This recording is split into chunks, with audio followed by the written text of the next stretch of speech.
ho, holy ho, holy ho. They not like us. They not like us. Why does my shirt keep going down? I'm trying to make it look like I'm somewhat professional, but my shirt keep going down. Wait, what's going on though? What's happening?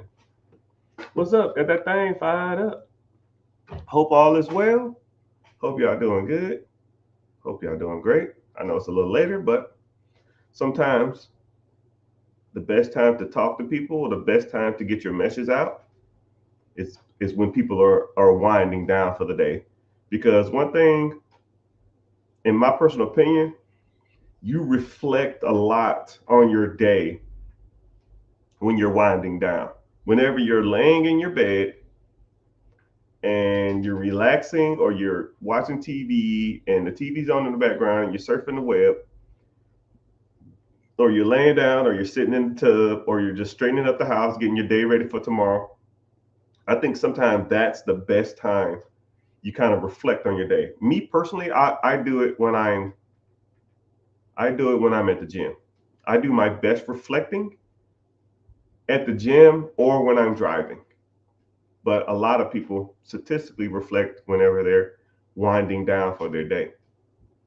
So I like to come on late at night or I like to come on early in the morning. You getting your day started. I like to throw new um, mindsets and new thinking at you the first thing of the day so you can reflect on it all day long. But um, I'm coming on here. We're streaming live on all social media platforms: Facebook, YouTube, Twitter, Twitch, Instagram. Welcome, welcome. I see you. What's happening over there? And if you're new here, make sure you're following. The same old corny stuff that everybody says. Make sure you're following. Make sure you liking TikTok. Make sure you tap the screen.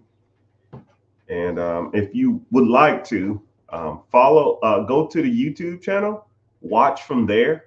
I'm gonna be saying the same thing. It's a little laggy on some other channels, but there at least I get paid. I might get $1 for you being over there, and at least you can you know help support me while just watching.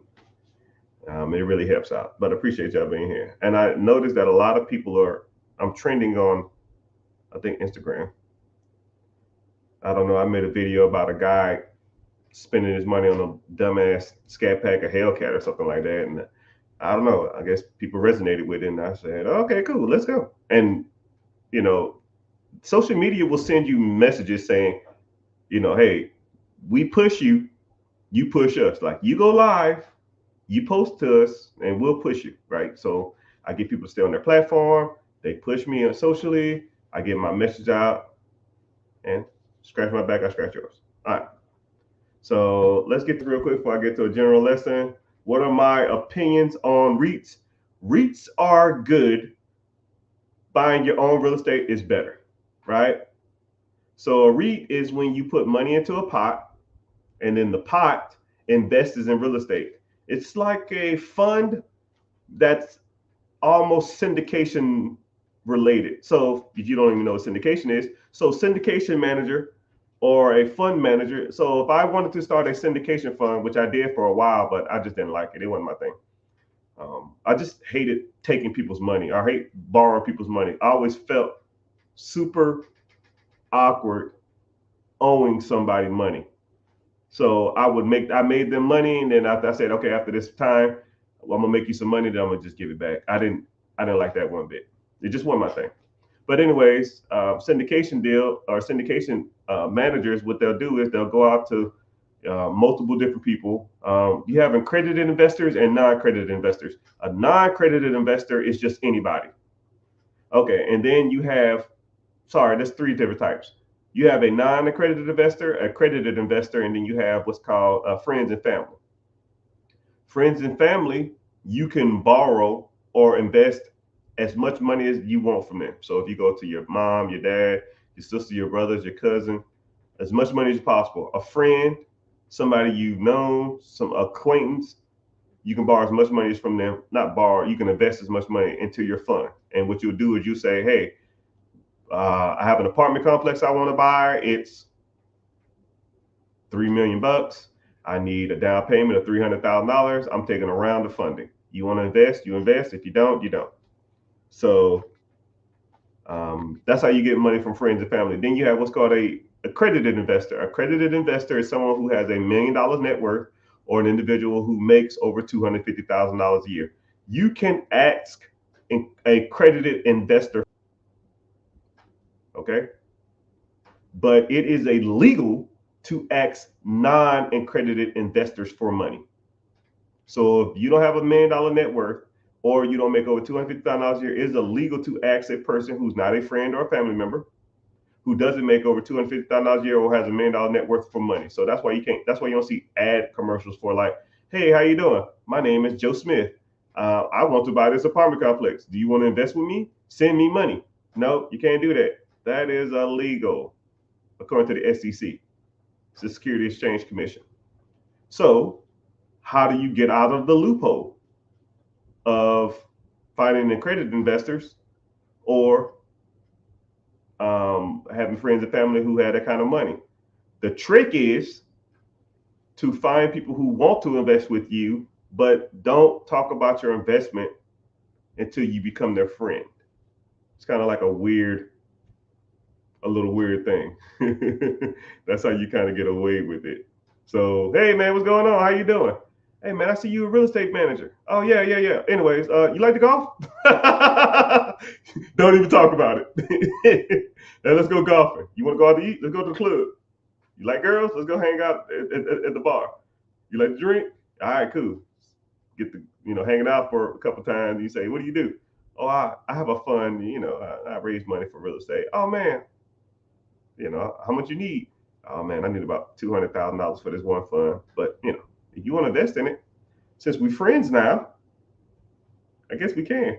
That's how you kind of get away with the syndication. But a REIT is when a company buys real estate and then you invest in the fund. And they put a whole bunch of money together and then they pay you a interest or a dividend.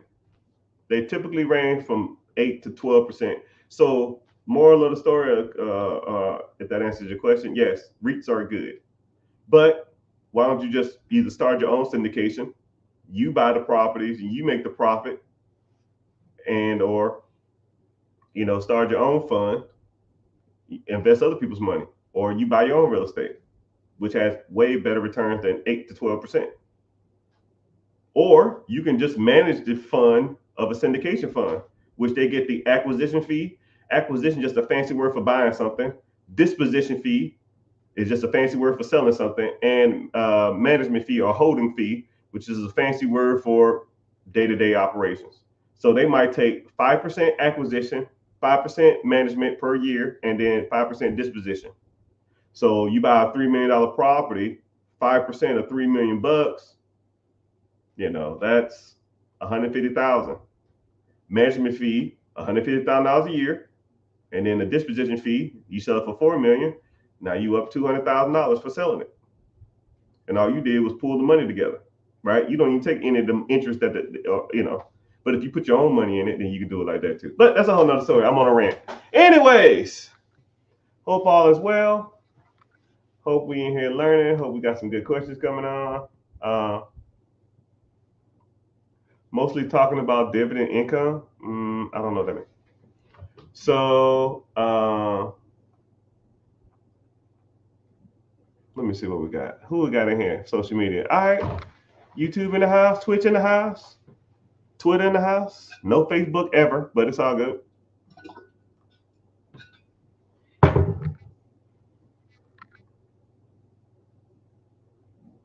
How can I set up time with you about a business opportunity? I need guidance. Well, you're in the right place. I actually have a class coming up here Wednesday. You can ask me all the questions you want. Click the link in the bio, join the free class, or go to therichgetricher.com, which no one ever does that. Just click the link, whatever social media platform you're on. It'll say be your own boss. Go there, sign up. and I'll see you in class, and then you can go from there. If you want to do a one-on-one, or you want a phone call, or you want to set something up, we can kind of go from there. But that's how you get a hold of me.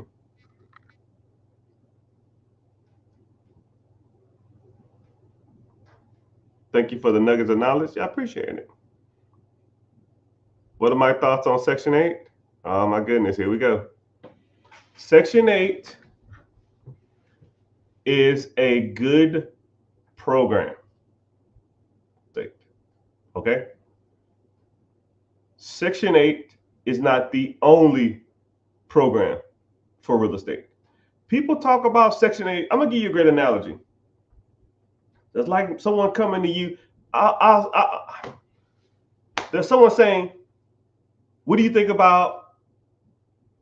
I'm trying to think of a super popular team.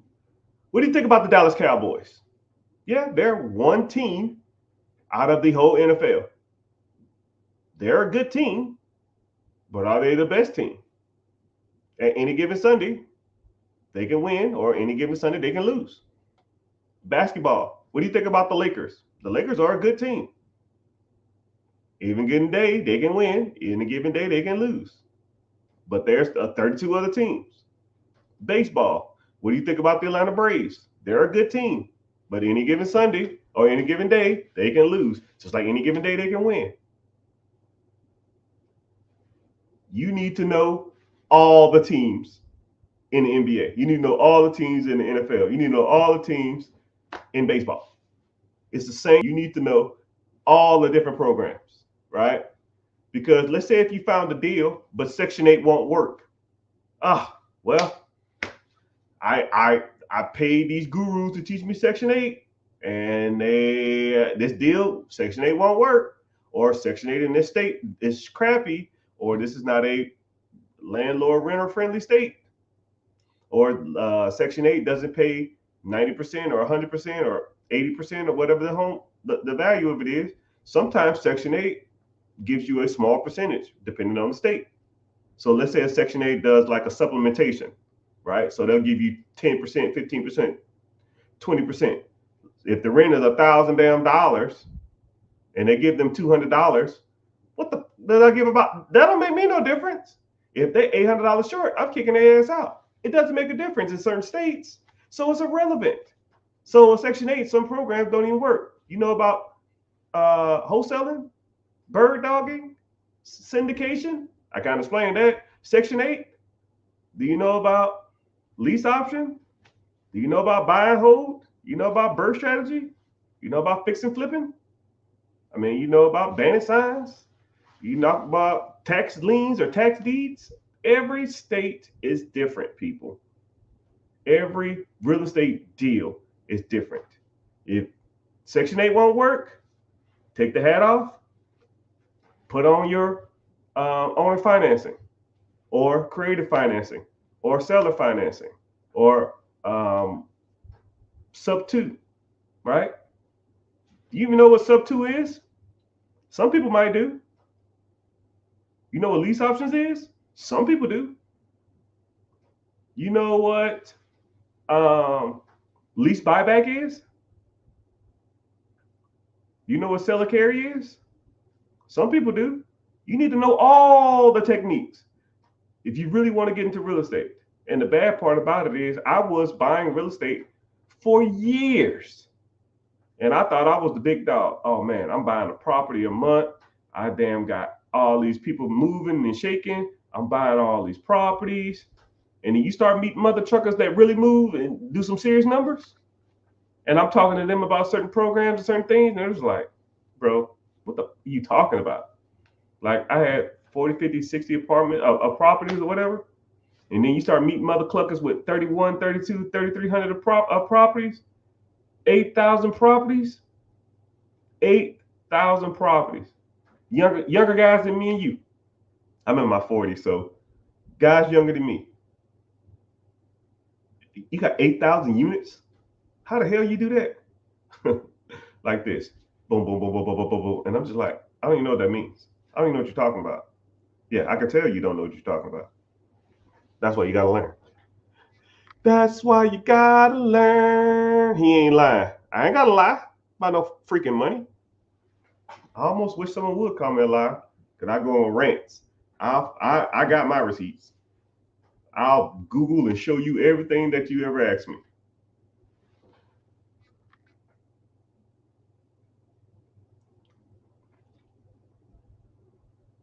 He in the zone. Do you know any trades? Do I know any trades? I don't know what that means. I don't know what that means. But welcome in, everybody. Thank you for coming in. YouTube is doing okay. Twitch is doing okay. Welcome in. I don't know who be zooming in from Twitch. If you in from Twitch, man, say something. I appreciate you being here, man, because I never go on that platform. I don't even think I remember my password. But I do like, it shows I'm on there. So, hey, I cater to you. So if you want to watch this, if you're enjoying this, you find value in this, if you want to watch from YouTube, it'll help me out more, please.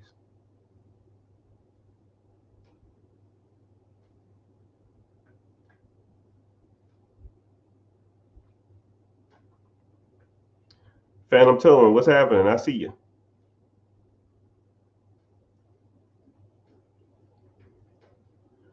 Would people? I can't see because of the wording is cliche to my shirt.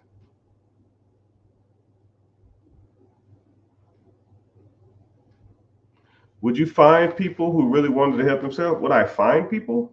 I don't know about would I find people and go give them what they help. You know, one thing about me, man, is I get on here and I just talk. Right? You ask a question, and why I really provide value to people is that when I talk and I speak, I try to be genuine and I try to give you straightforward guidance.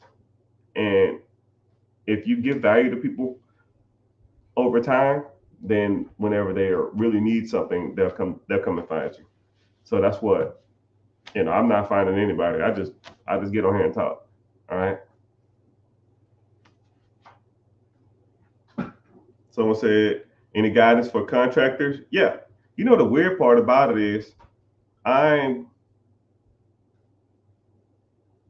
wrote a book on how to scale a contracting, landscaping, roofing, general contractor company.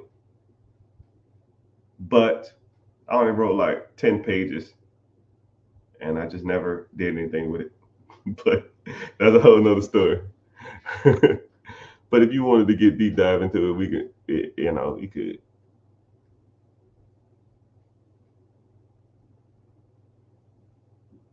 I'm passionately about to make money. Okay, get there. I see you. I'm new here. Well, welcome. How can I go from debt to being financially secure? Right? First of all,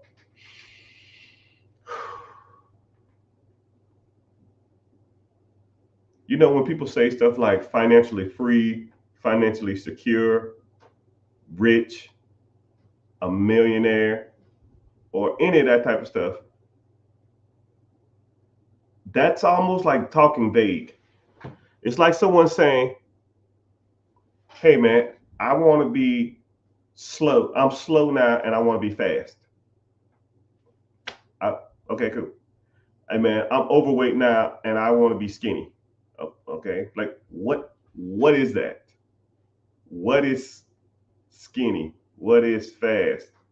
What is financially free? What is financially secure? And once you kind of like you say that, take a step back, define what that is to you, because we're all different. Some people say financially secure is having enough money every month, extra money every month. But that's still just a blanket statement. It's not a number. Because once you have that number, then we can go for the number. It's hard to chase an idea. Great example. I want to be a ladies' man. Okay, what the hell does that mean? I want to have 3 girlfriends that I can pick from to potentially be a wife. Now we're talking, because that's a specific task. All right. I want to be skinny. I don't know what that means. Well, I'm 240 now. I want to be 180. Okay, that's a go. We can hit that, you know, because now you have a starting point, and now you have metrics on success. 230, 220, 210, 200, 190, 180. Simple. I want to have at least $10,000 worth of passive income every month, which, sure. Okay, cool.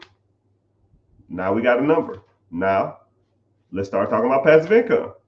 Let's start talking about more income. Let's start talking about side hustle income. Let's start talking about the money you're making now. Let's talk about the money you're spending now.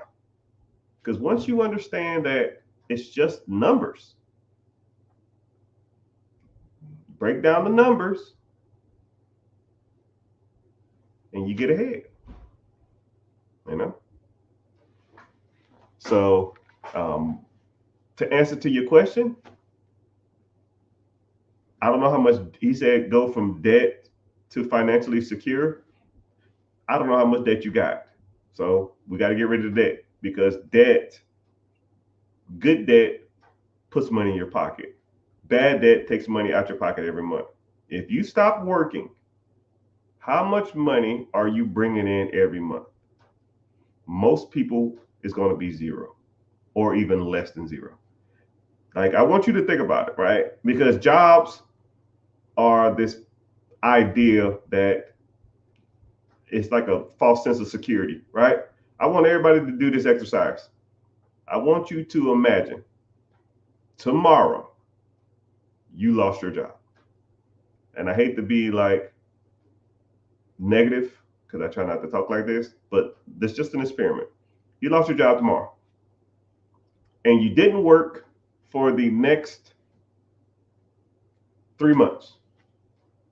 On average, month 1, month 2, month 3. How much money would, and let's say you had, I don't know, $10,000 in your account. How long, 1, would it take for that account to get to zero? And 2, how much money is going out of your account every month, and how much money is coming into your account, not including your check? Okay? I want you to really sit. I want, if you don't remember nothing today, right? Because this is learning, it's a stepping stone. If you don't remember anything today, remember that. Hey, we got to do some layoffs. The economy is a little tanking. We got to let everybody go. It happens all the time. And let's say you couldn't find another job for 3 months. 1, how long could you survive without a job? 2, if you had $10,000 in the bank, which I know most people don't, but let's say hypothetically you had $10,000 in the bank, how long would it take before it's gone? How much money goes out of your account? And another easy way to do how much money goes out your account every month, and how much money comes into your account that you don't work for. You know? And once you start sitting back and looking at it like that, now you really truly understand income that you don't work for. If the answer is no, zero income, no income coming in, you have a problem. You have a problem. If you are solely relying on a job to pay your bills, to maintain your lifestyle, you have a problem. Jobs are not loyal to you. I don't give a damn how long you've been there. I don't know how important you feel you are. They will let your ass go like this and not give 2 damns about you. They'll fire you tomorrow and have your replacement there on Thursday. And by the next Monday, they'll forget you even worked there. right? I mean, and then the bad part about it is stop me when I'm lying, right? You know how many jobs I've had in my life, right? I did 22 years in the United States military. The last day I left, nobody, except one dude I talked to, we was good friends for like 5 years. One person I talked to is still there. 22 years of military service, one person. One person's messaged me, fantasy football, but it was like a joke. Not like, man, how you doing? What's going on? Is everything okay? No. And one guy didn't even ask me how I was. We just was cool, and we started talking about he's having a baby shower. We was kind of cool because we're cool. Two people, pretty much 1.5. 22 years of service. They kicked my ass out, and it is what it is. Now, what they'll do to a 22-year decorated vet? I fought 6 damn wars for these people. 6 wars. You know, Iraqi freedom? Yeah, that was me. When I helped shut down the base in Iraq or Afghanistan. No, it was Afghanistan, I think. Yeah, or whatever it was. I don't remember. You know the airplane that had all those people on it? The people was hanging on the side? Yeah, that was my aircraft. You know, you can Google that. United States Air Force airplane. The airplane number was 1107. 1107. They was taking the refugees out of the country. Yeah, that was my aircraft. And all the crap that was on it, I had to clean that off. So the people that was hanging onto it, that was in the landing gear or hanging onto the door that was closing, yeah, I had to clean that shit off. I thought it was hydraulic fluid. Guess what? You think the motherfuckers told me thanks? They don't give a damn about you. They didn't give a damn about me. Your job? They don't care about you. They care about the bottom dollar. And that's the bottom line. If the job's objective or your work's objective is to make money, which most businesses are, if they're not making money, the first thing, right? I learned this at Harvard Business School. I didn't even have to go to Harvard to learn this. The first thing people cut when businesses are in turmoil, employees. They're not going to cut their ads. They're not going to cut marketing. They still got to advertise. They still got to, promote their services. They make people do more with less. They do more with less. And no matter how good you think you are, how untouchable you think you are, how bested you think you are, how everybody loves me here, they will get rid of your ass. Now, here we go. Let's do this. By show of a random emoji. Just put a random emoji in the chat. Have you ever been fired or let go from a job for unforeseen circumstances or not to because of against your own will? Okay? Put an emoji in the chat. I want to just see if you've been let go from a job because of whatever reason. Don't make a difference. I don't give a damn if you was fired. I don't give a damn if you was let go. I don't give a damn if you was a Christmas casual. I don't give a damn if they was overemployed. I don't give a damn if it was a manning issue. I don't give a damn if they had a seniority issue and you was a low man on a totem pole. If you've ever been fired or let go or terminated, whatever damn terminology you want, put it in the chat. So either everybody who's commenting or saying something are horrible workers, or the system does not give a shit about you. I see y'all. Laugh emoji, cry emoji, hand emoji, fire emoji, boom emoji, dollar sign emoji. So either the system don't give a damn about you, or you're not that good at your job. I don't think it's your job. I don't think it's you. It's just the system. But why are you strictly relying on a job? You should be taking every minute of your waking days trying to make as much money as possible that you don't have to work for. And this is what's crazy, because when I was in the military, and I was started making, I was like 10 years in, and I started making some good money. And like my supervisor or co-workers or my subordinates or whoever the fuck it was like, yo, man, you gotta get your head in the game, man. We got a mission. And I'm just like, man, this mission. If I get fired tomorrow, you think they're gonna give a damn? Like, that mission ain't gonna pay my bills. You know? I mean, I did what I had to do, but it was a minimal. And some people hated me for that. And I can respect that. I could respect that. But they are slaves to their job. And when that job, military, government, employee, hourly wage, whenever they get rid of your ass, because we ain't gonna work forever. Whenever they get rid of your ass, what do you have set up to ensure that your lifestyle is remaining what it is? If the answer is nothing, you are fucking up. If you go to your job and give 100% every day, you're messing up. 50, 60% max, people.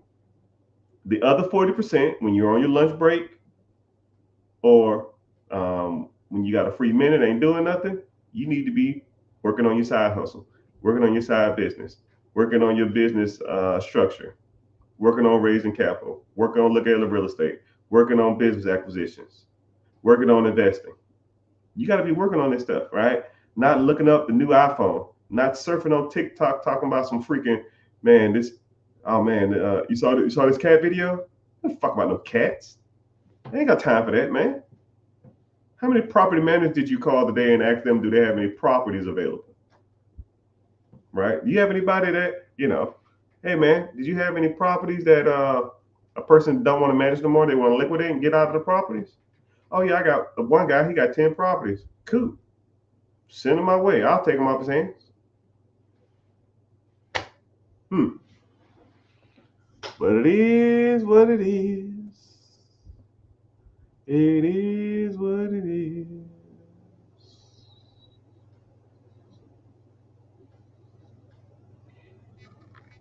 They not like us. They not like us.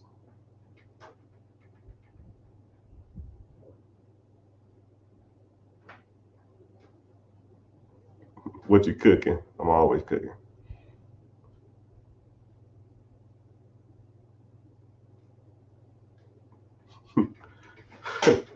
Why always get somebody in the comments talking about Kamala or Trump? And y'all know my opinion on that too, man. All that shit's bought out, right? I gave the example yesterday, but hell, I guess I'll give it again, right? I donated money to a candidate, and those mother cluckers, his team called me every week. Hey, how you doing? You need anything? No, don't need anything. Oh, okay, cool. Cause I gave a decent amount, right? If you want to try to guess what you think of how much I gave, put it in the comments. And then all I said, I wanted to talk to the guy or the girl. Said, okay, we'll see if we can work something out. 3 days later, I got a call.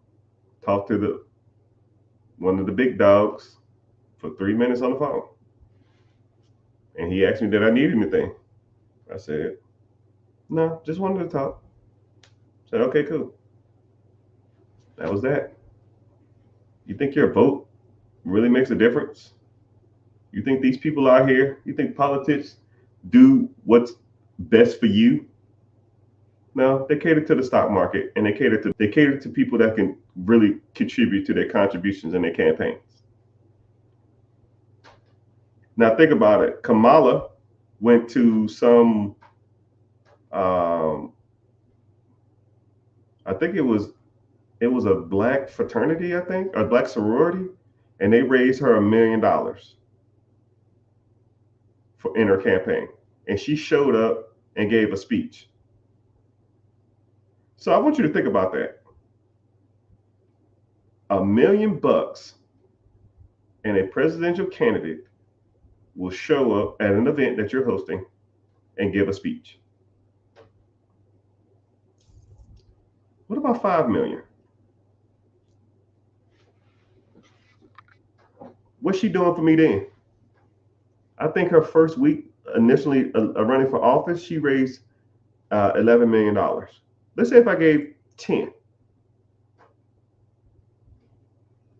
you think your vote or your support gonna get more pull than my $10 million contribution?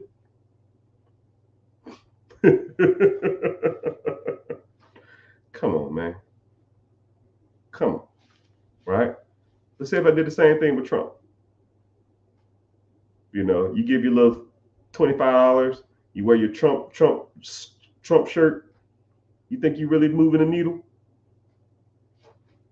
Hey, Mr. Trump, here $10 million.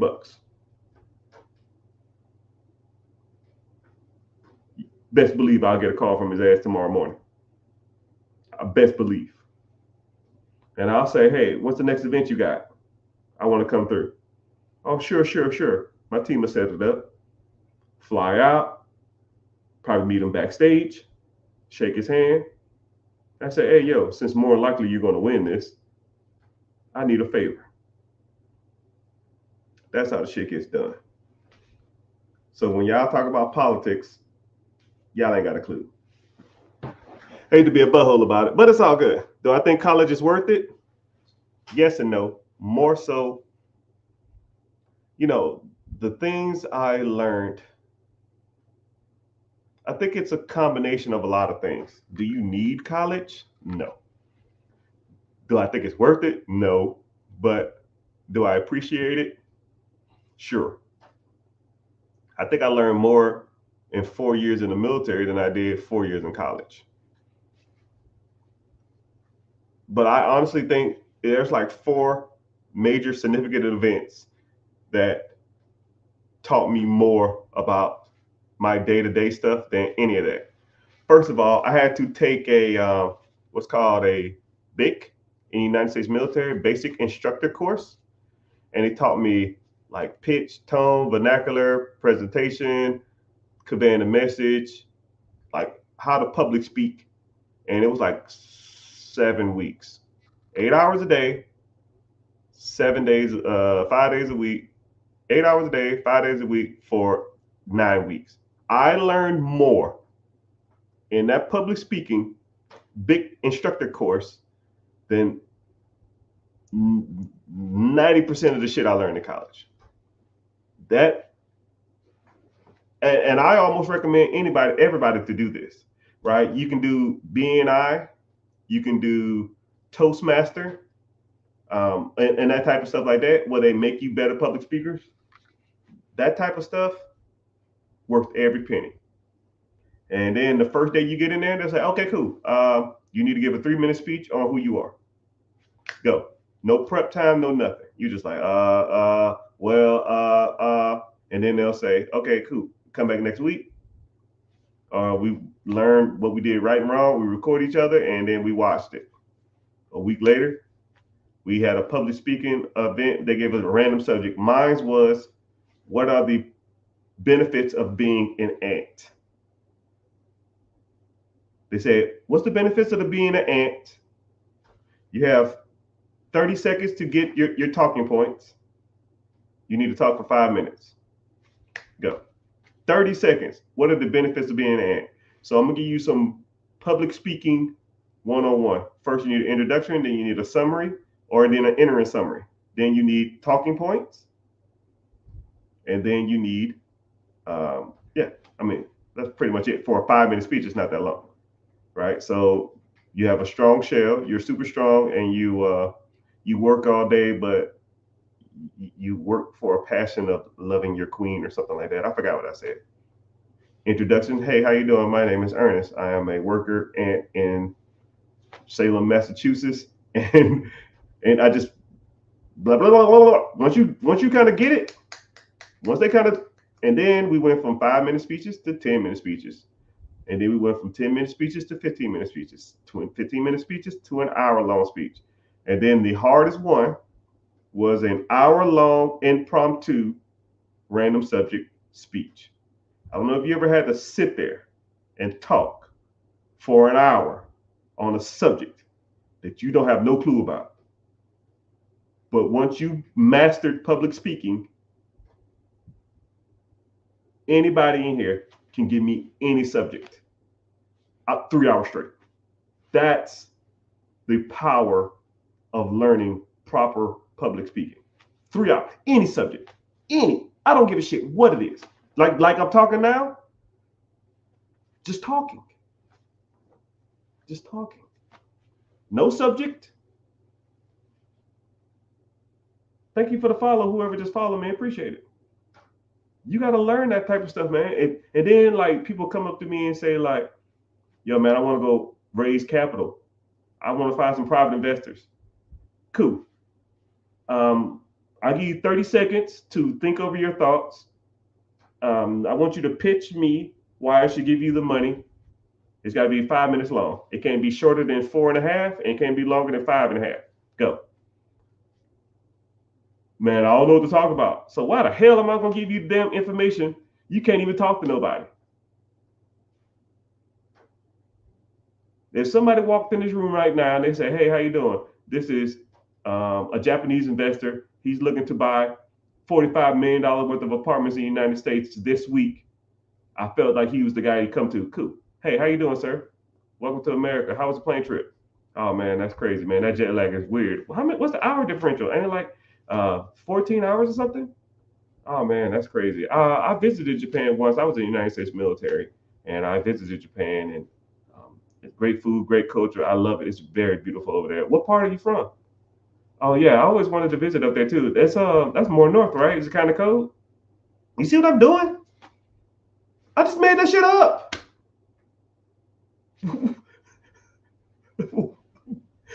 I'm establishing rapport so this guy will spend $45 million with me. I'm not just going to be like, hey, man, give me your money. No.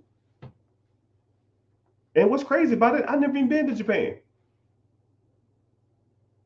That skill. But that's what makes me the best. They not like us. They like us.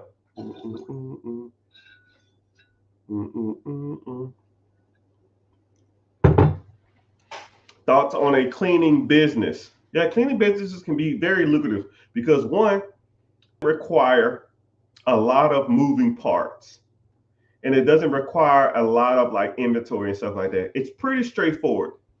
I mean, cleaning supplies and a person to clean. I mean, training is almost, you need training, but I mean, how extensive is the training portion of cleaning? Most people who are going to clean for you know the basics of cleaning, right? You might want to do it a certain way, but cleaning businesses are good businesses to have. I feel maybe in the next 5 to 10 years, cleaning services are going to be one of the biggest markets out there. It's not prevalent yet, but it will be. So I want you to look at industries as like, I call it the lazy factor. What industries can you get rich off of people's laziness that has no main competitor? Think about it like this. If I don't want to drive somewhere, I call Uber. If I wanted not to cook, I call. If I wanted, somebody to come walk my dog, I call Rover. If I wanted somebody to come clean my house, I go to.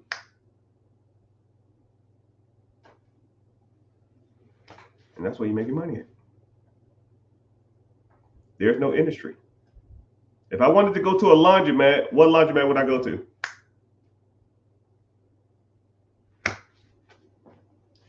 industry disruptor. There's no major laundromat services.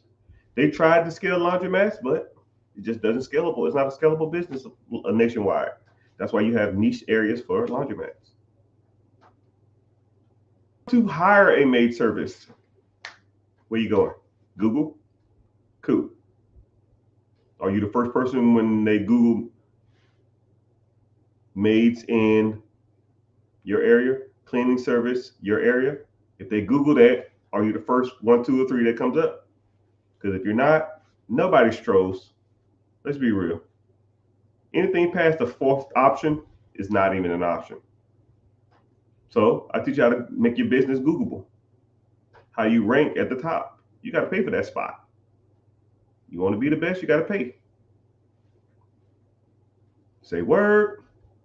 But yeah, cleaning businesses are great, especially if you already have reoccurring clientele, you have subscription service, you already have the staff in place, you already have a good team in place, and you have a network of people that you can rely on to do the cleaning, right? I'm not trying to go clean. Actually, I comically enjoy cleaning, but I'm not trying to go do the work though.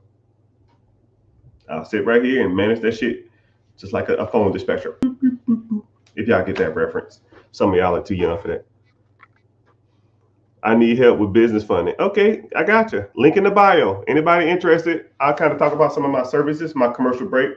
Tap the screen for 15 seconds. Make sure you're following while I'm giving my little commercial spiel. I try to do it every 15 minutes. I offer business funding, business credit, personal credit rebuilding. Also do lines of credit. I also do consulting. I also do tax returns. I also do teach you how to evaluate, buy, and scale businesses. Teach you how to buy and sell, scale real estate. Teach you how to invest, mutual funds, ETFs, 401k, IRAs, any type of investment account you got. If you want to get into UILs or IRUs, we can break that down. You want to get into crypto, I can break that down if you want to. A lot of that stuff is trash. But hey, what do I know? And I really can't think of all the stuff off the top of my head. I had a sheet of paper with all the stuff on it, but it's somewhere floating around, but I don't have it on me right there. But all the stuff that I said, I generally will focus on all of it because I think every person on this beautiful planet needs all of those. There's no one way to do this. And I think you need to learn them all because you can have a business bringing in 50K a month, but if your spending sucks, you have shitty credit and you don't pay your bills on time, or you're not investing anything you make, you just spending it on cars and clothes and jewelry and junk, it's irrelevant. And if you have great credit and only thing you're using for your credit is to buy consumer products, yeah, Sephora and Louis Vuitton, it's just trash, right? You need to start leveraging your credit to go make more money. And if you're investing, what's the rate of return are you getting, right? I've had people, they say, yo, man, I started this a while back. I don't know anything about it. Let me see what you got in there. And then one guy said, I ain't logged in. I had an account. One guy had an account for 12 years. 12 years. And he said, I've been investing in this account for 12 years. I just put it in there and I forgot it was even in there. I said, what you got in there? He said, shit, I got to have at least 100 grand. Easily 100 grand. I said, okay, cool. Let's find out. I said, okay, let's do it. It took him like 3 days to get access to the account. This guy had like $17,000 in this account. And I said, first of all, brother, give me a hug. That's a deflated tire if I ain't never seen one. Then I said, now it's time for us to get to work. We gotta revamp all of this, man. because I looked at his rate of return. He was making like 4.5% on his return, and he was only contributing 1% of his paycheck.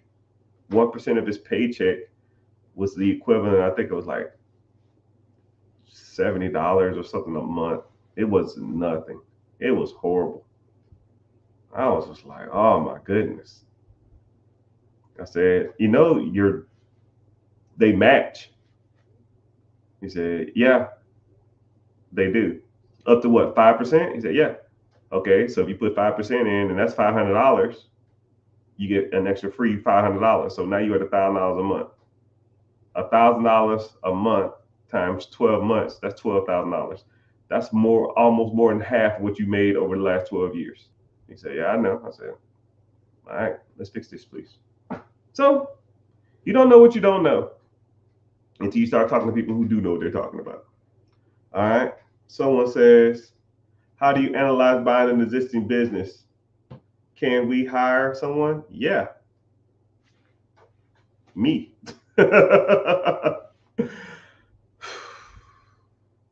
If you wanted to if you want to do an existing business, there's multitude of things you want to focus on. You want to focus on cash flow, the P&Ls. You want to focus on existing debts. You want to focus on the different types of loans. You want to focus on down payment. You want to focus on your credit score, whether you own that type of business or if you even know anything about that industry. And there's a multitude of loans and different programs out there to acquire those type of loans. If you want the government assistance, which is the best way to go, you're going to need a 680 credit score.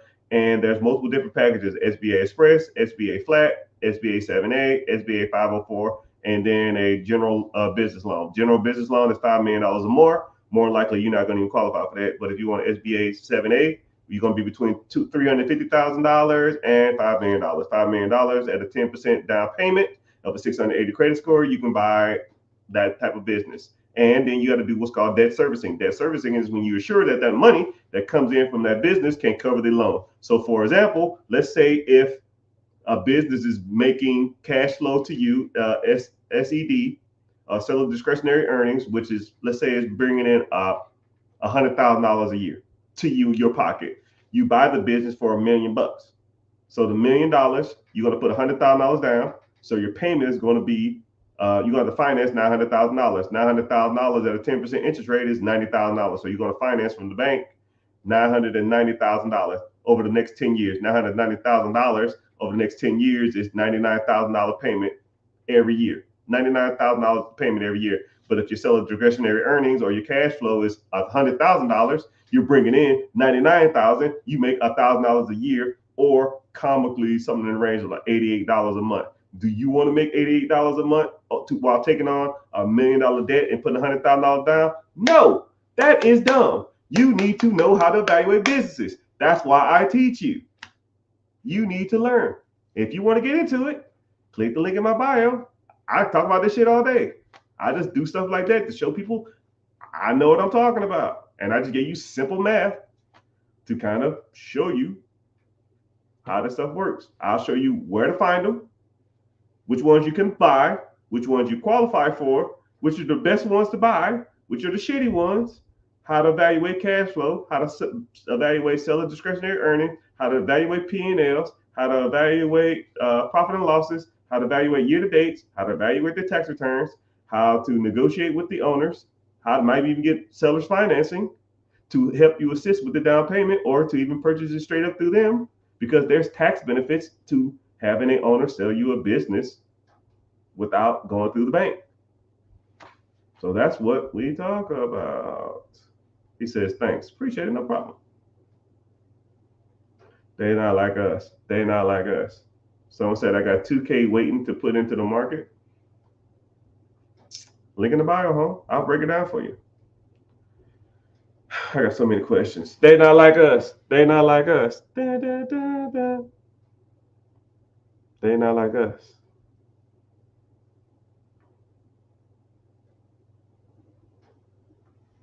Someone said, I made $70,000 in passive income from buying a franchise. Took 2 years.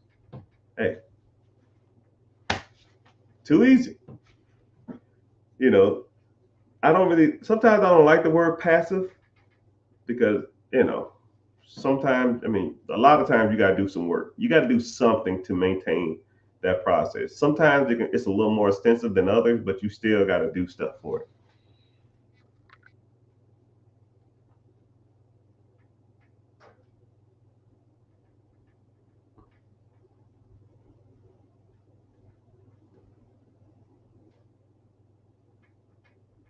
Someone said block somebody is a scam account. Uh oh, say less. I don't see who he is. Hold on, let me see. I got you. All right, boom. Later, dude. Boop. Yeah, don't be getting in the chat, be trying to hype people up, tell them bull crap.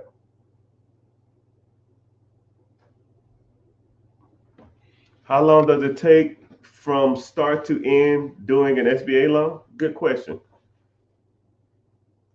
It really depends on your loan, but generally it could take 4 to 8 weeks. It depends on the loan though. You have what's called an SBA 7A, an SBA express loan. SBA loan, express loans can take up to 4 weeks. A SBA express, now SBA a 7A loan or a 405, they take a little longer because it's more paperwork and stuff like that. And you're going for more money. So yeah, that's a great question. They're not like us. They're not like us. They're not like us. They're not like us. Business to start with 25,000. Well, first of all, my guy, we don't start businesses. We buy them. And $25,000, if you find the right deal, you can get something working. I would be looking for owner financing deals, and I would be looking for yeah, you can get something started. But 25,000, I would probably try to raise more money too. Go to the banks and raise more capital. Use their capital to assist you with that down payment because your money's cool, but someone else's is better. And if you have to use yours, then use yours. If you don't have to use yours, then use somebody else's, right? So, for example, if you have 25,000 and then you go to the bank and raise another 50,000, now you got 75,000. Now your buying power, you have more buying power.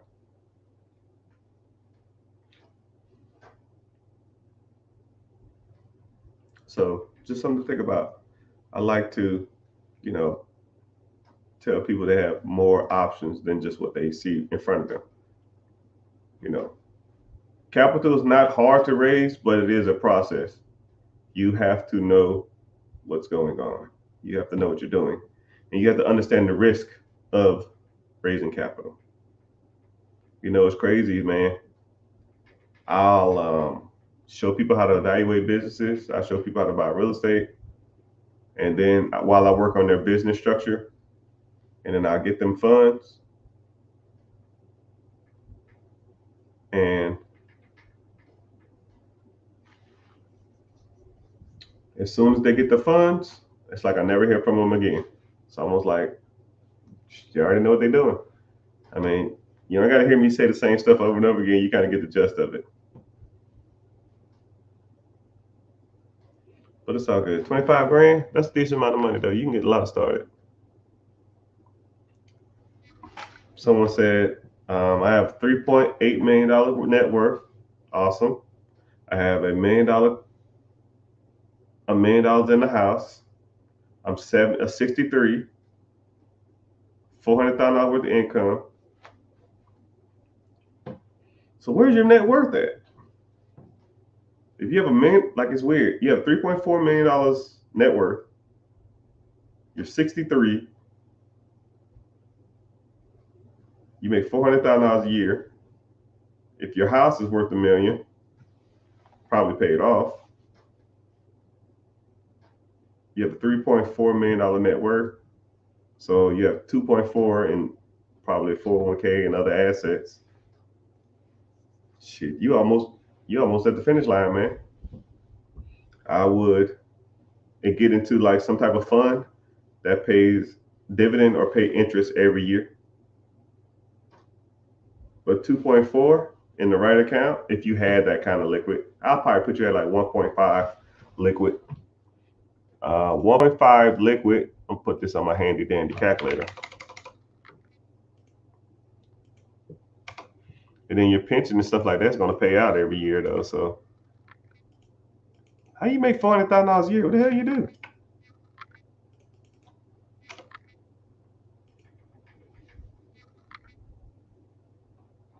You'll be making just in interest $200,000 a year, right? But if you go from $215,000 a year, if you go from $400,000 to $250,000 a year, that's a lot, man. That's a lot. It's almost like if you made $50,000 a year and then you go to $25,000 a year, it's like half your salary. But you're not bad off. What I would do is I would try to get out the majority of my debt and try to save as much money as possible to put it in something.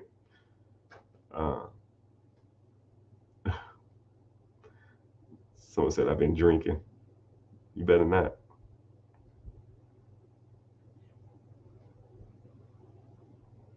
I got the side hustle stuff down. Yeah, I'll meet a lot of people that got good side hustles, but they don't do nothing with the money. Like, if you have a side hustle and you take your side hustle money, if you have side hustle and you take your side hustle money and live off of it, then you're contradicting yourself. You're not doing anything. If you're taking money that you spend your extra time earning just to spend it on more dumb stuff, then you're not doing anything. So you say you got a side hustle down, I'll even put you at an extra, I don't know, $500 a month, or $500 a week. That's $2,000 a month, right? What you doing with that $2,000 a month? Now, if you're saying, well, I bought a new car, so I can that side hustle's paying for my new car, that's dumb. That doesn't make any sense. You're taking income to buy more debt. You're pretty much making your revolving debt bigger. Right? You got to learn how to take that extra money, put it to work. You need to take the extra money you're making, and put it to work. You need to take the money you're making at your job and cut the fat, and then put that to work, right? So let's say if you're making $4,000 a month, the average person makes $54,000 a year or some shit like that, right? So I'll say $4,000 a month, which is $48,000 a year. Let's say you're making $4,000 a month. How much are all your bills every month? Go. You should be within $100 range of knowing exactly how much money you spend every month. Every month. It's called a budget, people. A lot of people don't want to hear that. A lot of people just wing it. And when I say stuff like, y'all think y'all good with money, but you don't know how much money you spend every month. Right? If I say how much money you spend every month, and you say the number, and you're not within $100 of that, you have no clue what you're doing. Go to your bank account, put last 30 days, look at your expenses. What was the total? I promise you'll be $2,000 over what you probably said. $1,500 over what you said. $1,000 over what you said. Because we hate work. We hate wanting to work for money, but we love spending that shit. We love shit going out. Now, once you realize you have a spending problem, let's cut the fat. Let's see what you're spending your money on and reduce it by a lot. Damn near half. And when people say, I can't live off half, yeah, you can. I did it for years. My paycheck in the military was $1,000 a month. I had a wife and a stepkid. $1,000 a month. And we made it work. People say they can, and I was investing. So when people say they can't do it, I don't believe it. I don't even remotely believe it. I don't want to hear it. If I can do it with 1,000, you can do it with 4,000. Cut the fat. If it's not a necessity, get rid of it. Right? These things are temporary because 2, 3, 4 years, 5 years down the road, when you making $40,000, $50,000, $60,000 a month, do you care you miss Love Island? Do you care you miss some stupid ass series on Netflix? You gonna care that you missed the Atlanta Falcons game or the Super Bowl because you didn't have cable? Now you can go to the Super Bowl. You know? Look at the greater good. Sacrifice some football games to be the number one donor at the football games. You a college fan? You want to watch the college games? Or you want to be the number one booster of the college, your college team? And the players will come with you and hang with you during like certain holidays and stuff like that because you're one of the number one boosters who donated tons of money. You're the guy or girls who sit on the sideline or stand on the sideline because you contributed so much money.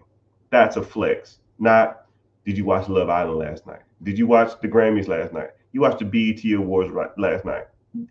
I don't give a fuck about that. Don't care about that. And you shouldn't either. These worldly things that you've been conditioned to like are all trash. They're all a distraction to keep you working these bullshit ass jobs and working and doing these minor tasks and getting you to forget your damn dreams. And a lot of people don't see it like that. Think that shit's a game. I mean, I think it's, you know, you got to give up something. Either you got to make more money, or you got to cut the fat, or you got to work on a side hustle. I recommend all three. If you could tell me who won the Super Bowl last year and you broke, you're fucking up. If you watch any of the Olympics and you're broke, you're messing up. If you took a vacation this year and you're broke or living check to check, you are messing up. Well, Mr. Richard, life is short. Yeah. You know what ain't short? 8-hour work shifts, an hour commute every day. That shit ain't short. You know what's short? My commute from my bedroom to my office. That's short. You know what's short? The amount of time it takes me to get wired $100,000 off a real estate deal. That's short. You worry about the wrong short.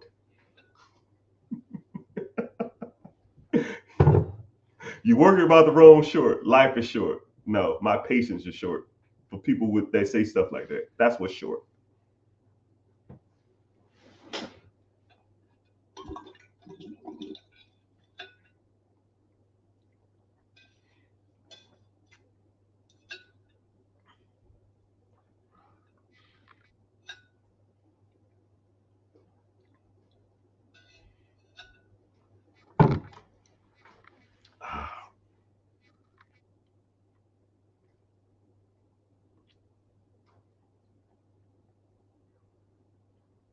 What's happening? What's up? Got that thing fired up. What's happening? What's up? Got that thing fired up.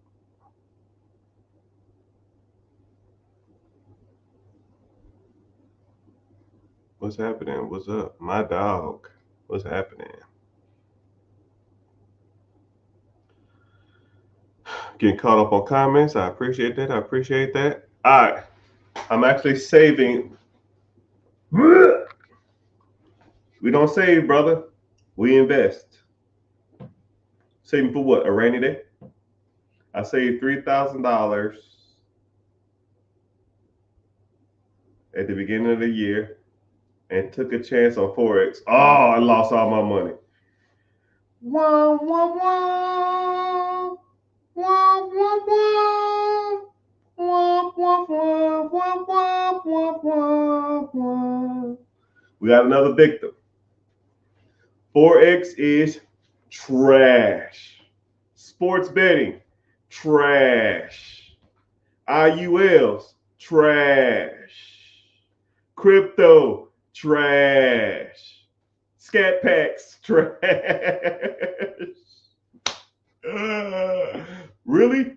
Yeah, really. Trash. How we go? Here's my logic and thinking on Forex trading. And I'm going to give you a little quick analogy called think tanks. Okay? Okay? Whenever you get to a higher level of investing, right? Day trading, calling shots, puts, stop loss, all of that kind of stuff. Whenever you get into that type of stuff, watching the market, trying to ride the waves and stuff like that, there's levels to it. You can be the best Forex trader in the world, but you will never, ever outperform hedge funds and think tanks. So what a think tank is, so I want you to think of a company right there, right? Okay, so you have brokerages or financial houses, and then you have hedge funds, right? But they're kind of the same thing. A brokerage house is like the big dogs, right? The Fidelity, the Charles Schwab, the Goldman Sachs, all of those guys. And within those, they have what's called think tanks. And in those think tanks is a group of people, and all they do is talk about money, the market, trends, trying to ride waves or ride waves up or ride waves down. They try to ride up cycles and short down cycles. Now, I got a job offer to be a think tank guy. You get a flat fee and you get commission depending on how good you do. So, for example, let's say my salary was $300,000, and then I met one of the people that also did it, but they worked there, I didn't. They hire the smartest financial people out there. The MITs, the Harvard, the Yale, the Princetons, the Browns, the Cornells, the Stanfords, some of the smartest people in the world. They're super, super nerdy. They're super, super analytical. And they still get it wrong. And you're telling me that you're going to outthink and perform guys and girls who sit in pretty much offices and rooms and collaborate and think of all the different ways to make money. This is their day. They get in there at 9 and they probably leave at 8. 10 hours a day. That's all they do. And you trying to like ride a TikTok trend, or you might have a good hunch about something, and you're going to outperform these guys while sitting in your basement eating a cucumber sandwich while the kids running around talking about daddy, daddy, take me to the park? No, not even close. You might get lucky every once in a while, but statistically, you cannot predict the market. Nobody can predict the market. These are the smartest people in the world, and they still get it wrong.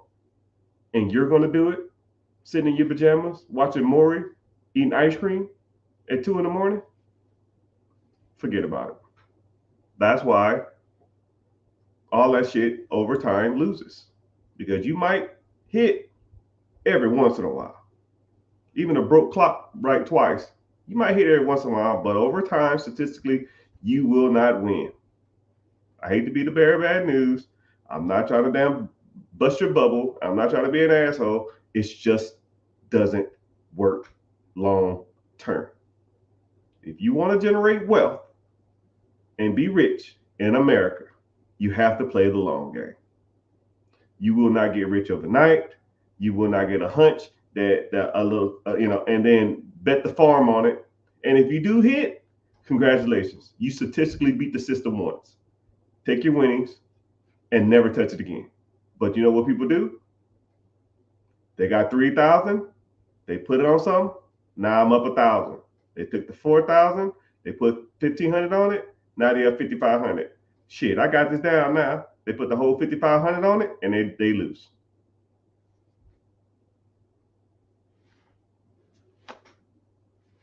I personally have never met a successful, long-term, full-time day trader. And I hang with a lot of rich people. I've personally never, ever, sports betting, crypto, Forex, UILs, all of that shit, never. And I hang with some of the snootiest people, gated community. I'm on a golf course. Everybody in my neighborhood is a millionaire. Hey, what do you do? It ain't none of that shit. None of it. So what's the difference? You cannot sustain that trash over a long period of time. And if you're sitting there telling me you can, show me. I want to see your finances, and I want to see a long period of time, and you're not working. You might hit it every once in a while. Not over a 5-year, 10-year period. It ain't happening. It's not happening. You making money. You made money during COVID. Show me. 2020, 2022. Show me your finances. How much money you made during a down market? You made money 2019 or 2017? Show me. You made money during 2012? Show me. You made money to 2019 or 2008? Show me. You made money during 9/11? Show me. There ain't no fucking way. There's no way. Everything was going down. You might have did a lot of shorts, but you would have to damn near short the majority of the market. But not everything went down. So it's almost irrelevant. I'm not too worried about Forex though. Yeah, don't worry about that shit. It's trash, man. That's just my opinion though, right? But I'm sure somebody gonna come for me in the comments. I got a buddy. Yeah, I'm sure. Yeah. I got a buddy who used to date Mr. T too. Yeah, I got a homeboy who best friends with Beyonce. Yeah, I'm sure. Yeah, I know. Yeah, show me. It don't work, people. Stop trying to get rich quick. Stop trying to do these chase scams. Stop trying to do these Forex shit. You're not. It doesn't work that fast. You got to play the long game to be financially rich or wealthy for a long period of time. Right? And the bad part about it is tag anybody that you think makes a lot of money in this shit and any of that stuff I said. Tell me, shoot me a DM. Mr. Richard, you're wrong. Cool. I'll fly you out. Let's go. Show me your finances. Log in. We'll see what happened. Get the fuck out of my face. Bye. We'll see. Technically, no. Let's rip the Band-Aid off. Right? Look, here's my businesses. Here's how much my businesses make. How long I've been doing this. Here's my numbers. Here's my tax returns. Next, your turn. We'll see what happened is I did no, piss off. I don't want to hear it. Don't want to hear it. I'm thinking about buying a solar panel company or a roofing company. It'd be worth it. Ooh. I actually have a buddy who teaches you how to scale from the ground up roofing companies. So if you ever really want to get into it, shoot me a DM or click the link in the bio and join the free class. Treat her right. You got that, treat her right. What's happening, sirs, man? What's going on? Someone said I need to get my crap together. Yeah, we all do. Right? I mean, one thing about it is, it's really not about getting your crap together. It's not like it's not like a long jump. It ain't like you take off sprinting as fast as you can and then you jump as far as you can and hoping for the best. It's not like that. It's almost like it's like walking a marathon. You know it's far, but you walk everywhere. Now you just have a destination. You just got to start. You just have to start. You just have to get your shit together and start. It ain't a sprint, jump as far as you can, hope you make it to the other side.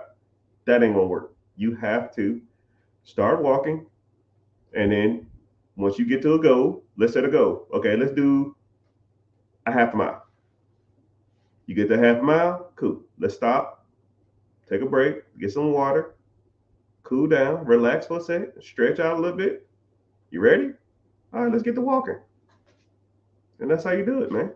And then one day you'll look back and you're like, holy shit, I done walked 10 miles. Okay. Was that bad? Actually, it really wasn't. I thought it would be worse than that. A lot of people think it is. You just have to start. You just have to do something, and you have to do something that is actually, I hate the term moving the needle. You have to do stuff that is actually making traction, because a lot of people, just like the Forex guy, they're thinking that they're getting ahead and we're walking a marathon and they taking off sprinting. Man, I gotta get to the end of this race. Well, you're not gonna do it sprinting. And then I catch up to you a mile down the road and you've been collapsed and overheated yourself. Now you're in the hospital. Man, that was a good analogy. So you can't sprint a marathon, right? And a lot of people try to take shortcuts. The chase shit. Yo, man, I'm gonna deposit a fake check, then I'm gonna take out the $30,000, and then I'm gonna flip that, right? And then they're gonna do something stupid with it. Then they're gonna probably go to jail. They're gonna spend $30,000 in lawyer fees. It's done. You're not gonna do it trying to take shortcuts. There's only a handful of ways that you can, only a handful of things you can do to be financially successful, financially free in this America, right? And statistically, I hate to make this about race, but statistically, put your money where old, rich white people have been putting it for years. And if it's anything other than that, you damn near can miss me with it. Business ownership, fixing your personal credit, investing, and real estate. Everything else is comically a joke. But hey, whatever, man. That's just my personal opinion. But thank everybody for being here, man. Let's do some check-ins. What we got going on? YouTube, I see y'all. Twitch, I see you too. Twitter, could be doing a little better, but it's all good. Instagram, I see y'all. I see y'all. Appreciate y'all being here. Facebook, TikTok. I'm about to get off here in a sec. I'm getting tired. Someone said, write down a budget, get out of debt,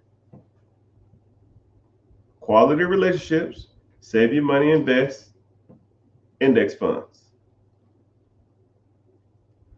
Yeah, that's a good start. There's a couple things I would change though. All right, here we go. Let's focus on that.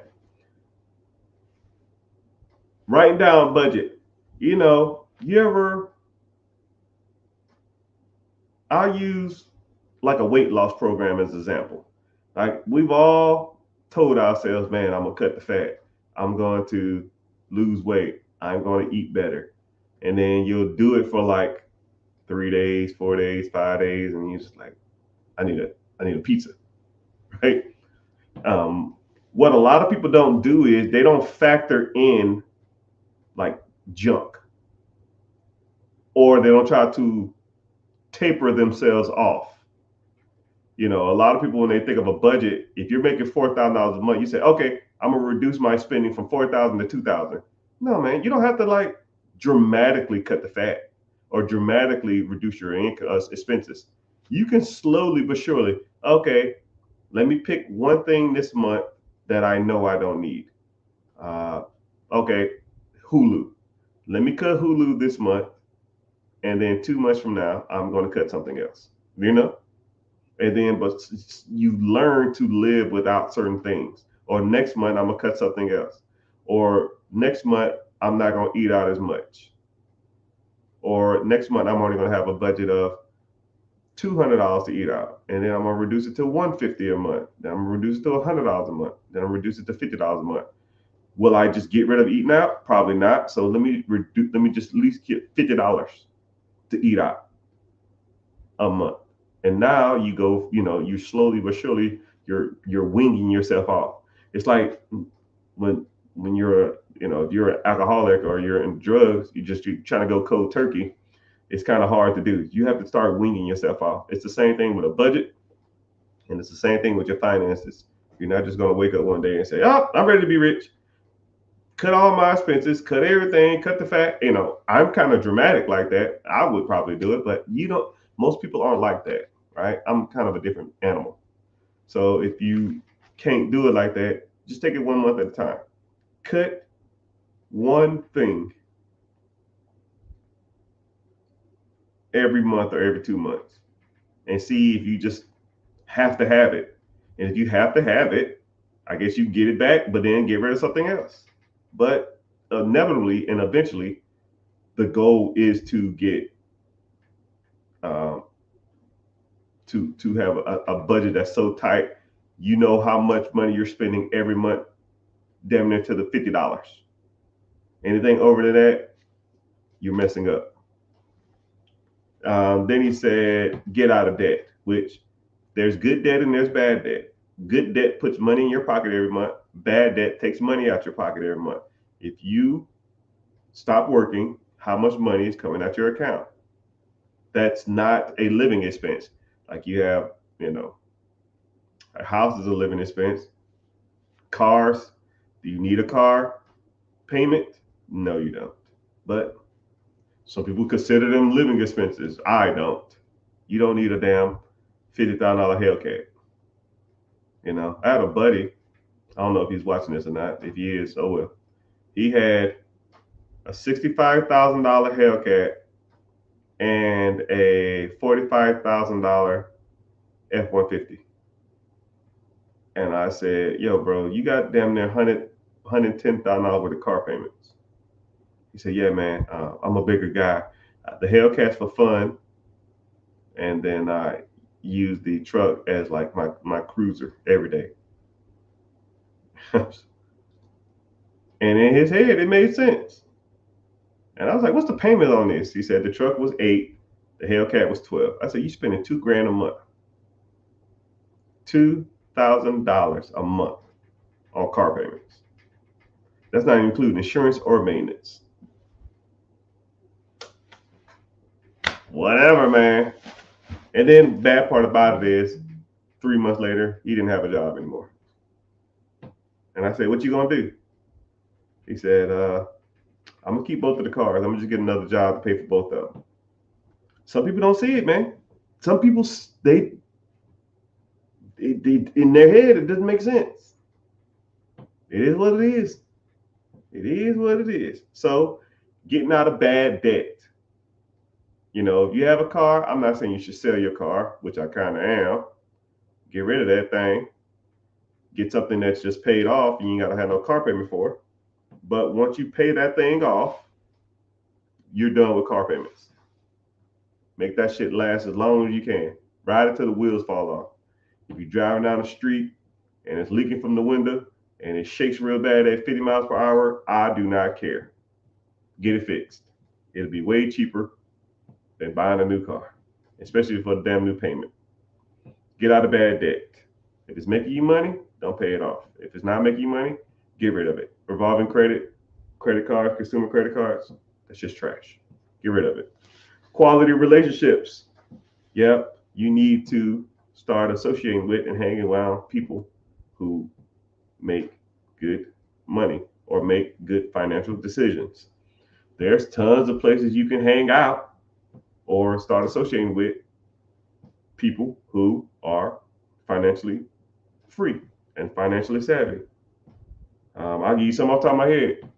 BNI groups, Toastmaster groups, Cars and Coffee, bike clubs.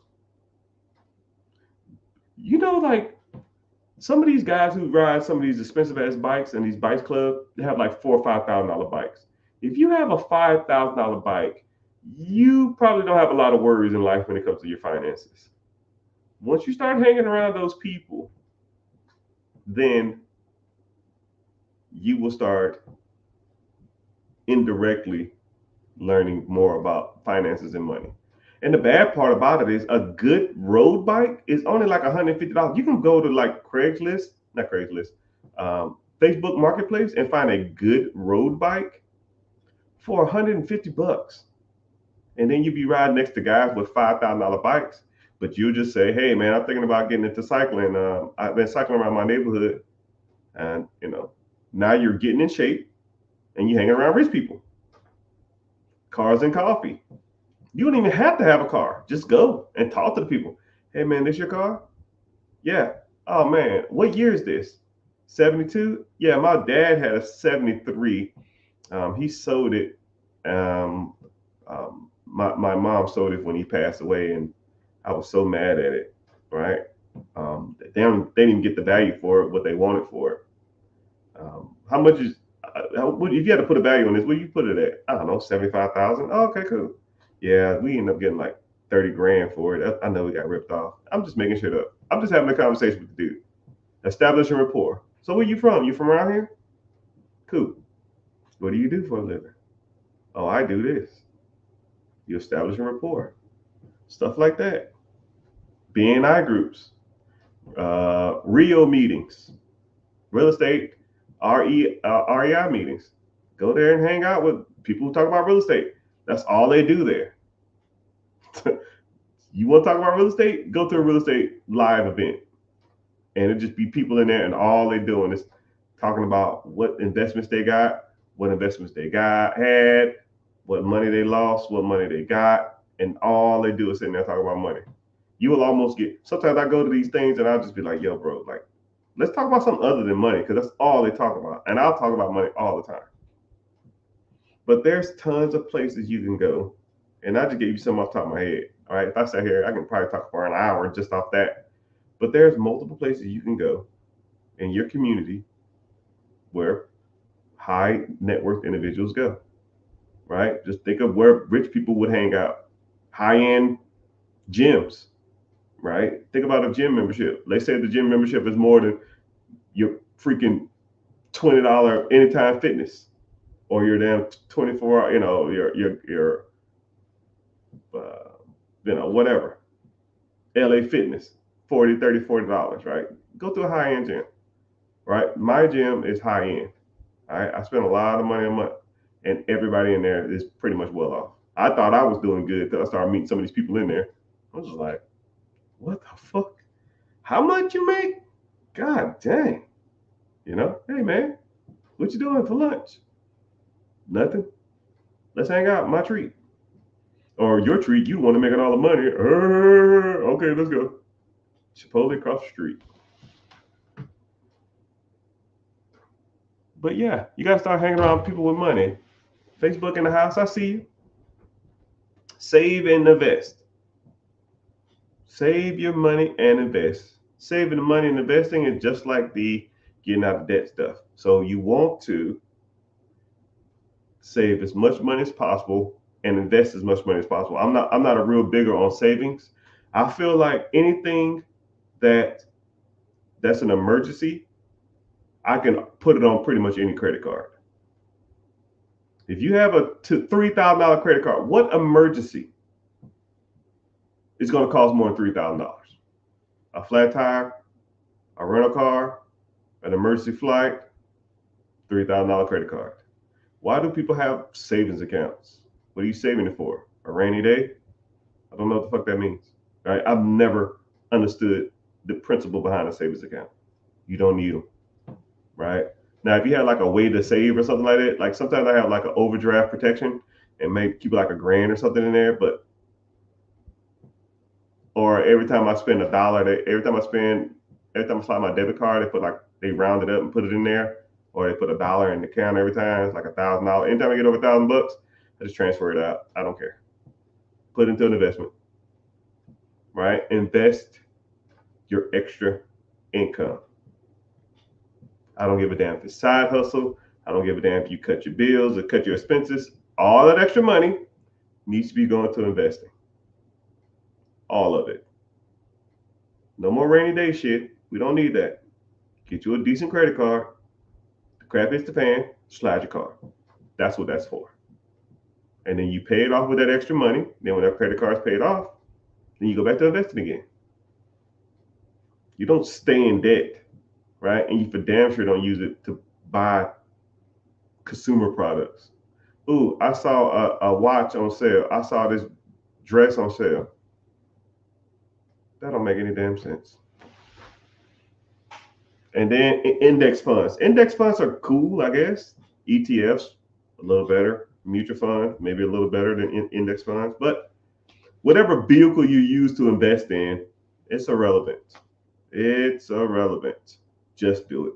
Like Nike. And then wait a year, wait 2 years, wait 3 years. Take a step back, reevaluate. How much money is this making? How much money have I made? I've been putting $300 in this account a month. I've been putting $500 in this month account. I've been putting $60 a month in this account. And over the average of the last 3 years, it's made me 9%. The stock market average is 10.2. This is a little low.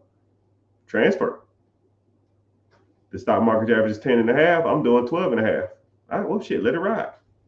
Or maybe look out there and see if there's other stuff I can get into. You know? And that's the game, people. And then once you have a decent amount of money in that investment account, then you start rolling to the bigger stuff. Real estate. And a lot of people say stuff like, man, I can't get no real estate, there ain't no deals in America. Bullshit. Bullshit. I can find you a house. I can find you a duplex.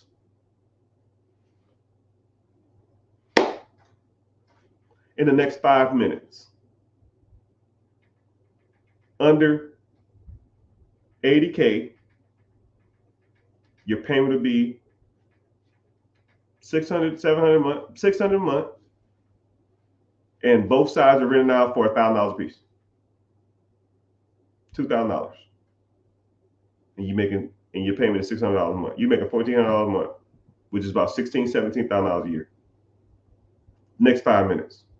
So when people say shit like there ain't no deals out here, you just don't know what you're looking for. You don't know where you're looking. You don't know what you're talking about. You don't have no clue. You are a mouse running through a maze with blinders on and headphones. You don't listen to what anybody say, and you don't know what you're talking about. Because there's people like me, and some people I associate with, and some people I know out here buying up everything.